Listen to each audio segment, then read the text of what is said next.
کا مہینہ چل رہا ہے اور رجب کی 27ویں تاریخ ہے آنے والی ہے، جس میں بہت سارے لوگ ایسے ہیں جو رات کو جاگیں گے اور طرح طرح گھومیں گے پھریں گے، رات کو جاگیں گے اور پھر فجر کی نماز چھوڑ کے سوئیں گے۔ تو ہمارا دین اسلام یہ مکمل ہو چکا ہے۔ دین اسلام اس قدر لبالب ہے، بالکل ایک پیالے کی مانند کہ اس میں پانی بالکل بھرا ہوا ہے، ایک قطرہ بھی اوپر سے ڈالیں گے تو ایک قطرہ نکل جائے گا۔ تو اس طرح دین اسلام ہمارا مکمل ہو چکا ہے، اب اس میں کمی اور زیادتی کی کوئی گنجائش نہیں ہے۔ اللہ رب العالمین نے اس کا اعلان بھی کر دیا کہ آج میں نے تمہارے لیے تمہارے دین کو مکمل کر دیا، تم پر اپنی نعمتوں کو پوری کر دی اور بطور دین تمہارے لیے اسلام کو پسند کیا۔ اسی آیت کو لے کر امام ابن مالک رحمۃ اللہ علیہ فرماتے ہیں کہ اگر کوئی یہ سمجھتا ہے کہ دین اسلام، دین کے اندر کوئی نئی چیز ایجاد کرتا ہے اور سمجھتا ہے کہ دین کا حصہ ہے، تو وہ یہ گمان کرتا ہے کہ محمد صلی اللہ علیہ وسلم نے رسالت میں خیانت کی ہے۔ مطلب اللہ تعالیٰ نے جو ذمہ داری اللہ کے رسول پر ڈالی تھی، کما حقہ، اللہ کے رسول لوگوں تک نہیں پہنچا ہے۔ وہ ایک الزام لگا رہا، تہمت لگا رہا۔ پھر کہا کہ پڑھو اس آیت کو، الیوم اکملت، سورہ مائدہ کی جو آیت ہے۔ اس کے بعد کہا کہ اس زمانے میں اللہ کے رسول صلی اللہ علیہ وسلم کے زمانے میں جو دین نہیں تھا، آج بھی وہ دین نہیں ہے۔ یعنی دین وہی ہے جو اللہ کے رسول صلی اللہ علیہ وسلم کے زمانے میں تھا، اور اس امت کی اصلاح نہیں ہو سکتی مگر اسی سے جس سے پہلے لوگوں کی ہوئی ہے، یعنی کتاب اور سنت کے ذریعے سے اس امت کے پہلے لوگوں کی اصلاح ہوئی ہے۔ اگر یہ امت اصلاح چاہتی ہے تو اسی چیز کو، یعنی قرآن اور حدیث کو تھامنا پڑے گا۔ اور اللہ کے نبی صلی اللہ علیہ وسلم ہر خطبہ جمعہ میں کہتے کل بدعت ضلالہ و کل ضلالۃ فی النار، ہر بدعت گمراہی ہے اور گمراہی جہنم میں لے جانے والی ہے۔ تو بدعت دین میں نئی چیز ایجاد کرنے کو کہتے ہیں، نیکی سمجھ کر ثواب کی نیت سے دین میں کوئی نیا کام کرنا یہ بدعت ہے۔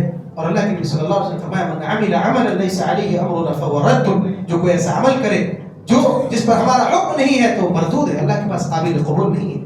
اور اللہ رب العالمین نے یہاں تک وعید سنائی ہے کہ یہ وہ لوگ ہیں جن کی کوشش دنیا میں رائگاں ہو گئی، الذین ضل سعیہم فی الحیاۃ الدنیا وهم یحسبون انہم یحسنون صنعا، اور وہ سمجھتے ہیں کہ وہ اچھا کام کر رہے ہیں۔ بدعتی سمجھتے ہیں کہ وہ اچھے کام کر رہے ہیں، حالانکہ ان کی ساری کوشش، ان کی ساری محنت کو اللہ تعالیٰ رائگاں کر دے گا، برباد کر دے گا، بیکار کر دے گا۔ اور اللہ نے اس سے بھی بڑی وعید کیا سنائی ہے کہ عاملۃ ناصبہ تصلی نارا حامیہ، کچھ نفس ایسے ہوں گے، کچھ لوگ ایسے ہوں گے، عمل کرتے کرتے اپنے آپ کو تھکائے ہوئے ہوں گے، بہت تھکے ہوئے ہوں گے، لیکن انجام کیا ہوگا؟ عاملۃ ناصبہ تصلی نارا حامیہ، دہکتی ہوئی آگ میں جائیں گے، جہنم میں داخل ہوں گے۔ وجہ کیا ہوگی؟ ان کا عمل رسول اللہ صلی اللہ علیہ وسلم کے عمل کے موافق نہیں ہوگا۔ اللہ کے رسول نے جو طریقہ بتایا ہے اس طریقے پہ انہوں نے عمل نہیں کیا ہوگا، نتیجہ کہاں؟ جہنم میں جائے گا۔ سب سے پہلی بات تو یہ ہے کہ معراج 27ویں رجب ہی کو ہوئی اللہ کے نبی صلی اللہ علیہ وسلم کو، اس کے بارے میں کوئی صحیح پروف اور کوئی صحیح دلیل نہیں ہے۔ مختلف ہے، 10ویں نبوت میں معراج ہوئی، اسی طرح سے 12ویں نبوت میں معراج ہوئی، نبوت کے 12ویں سال، اس بارے میں اختلاف ہے۔ اور ایک بات اہم بتا کے اپنی بات ختم کرتا ہوں، ہماری شریعت میں جو چیز اہم ہے، ہماری شریعت نے اس کی طرف توجہ مبذول کرائی ہے۔ امت کے لیے کس میں بہتری اور بھلائی ہے، اللہ کے نبی صلی اللہ علیہ وسلم نے رہنمائی فرما دی۔ مثال کے طور پر لیلۃ القدر کے تعلق سے 1000 مہینے کی عبادت سے افضل اور بہتر ہے۔ اللہ تعالیٰ نے قرآن میں بتایا اور اللہ کے رسول صلی اللہ علیہ وسلم نے حدیث کے اندر بتایا، اگر یہ معراج کی رات کو جاگنا ثواب کا کام ہوتا، نیکی ہوتی، تو اللہ کے رسول صلی اللہ علیہ وسلم اس کی فضیلت بیان کر کے بتا دیتے کہ تم راتوں کو جاگنا اور اپنے گناہوں کی بخشش کرنا، معافی کرا لینا۔ لیکن اللہ کے نبی صلی اللہ علیہ وسلم کی اس کی طرف ہمیں توجہ نہ دلانا اس بات کی دلیل ہے کہ شریعت کی نگاہ میں اس کی کوئی اہمیت نہیں۔